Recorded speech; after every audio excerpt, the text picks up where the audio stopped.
నజరేయుడైన యేసు నామమున మీ అందరికీ నా వందనం.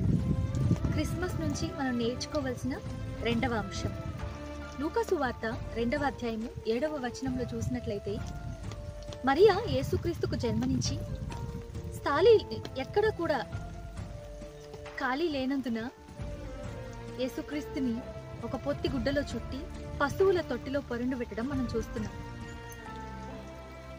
రాజైనప్పటికీ కూడా ఆయన ఎక్కడ జన్మించాడు అంటే ఒక పశువుల పాకలో. ఆ పశువుల పాక ఎలా ఉంటుందండి?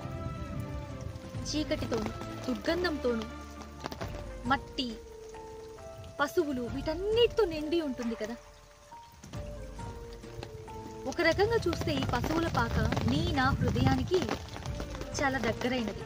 ఎందుకంటే హృదయం మోసకరమైనది అని వాక్యం చెప్తుంది. మన హృదయం కూడా మంచి అనేది లేకుండా ఉంటుందండి.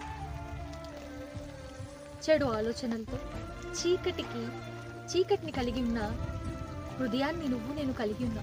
అయితే యేసుక్రీస్తునందు విశ్వాసం ఉంచి పశ్చాత్తాపపడి మారు మనస్సు పొందితే యేసుక్రీస్తుని మనం మన జీవితంలోనికి ఆహ్వానించినప్పుడు ఆయన మన హృదయమును, ఈ మోసకరమైన హృదయమును, ఈ చీకటితో నిండిన హృదయమును పవిత్రపరుస్తాడు.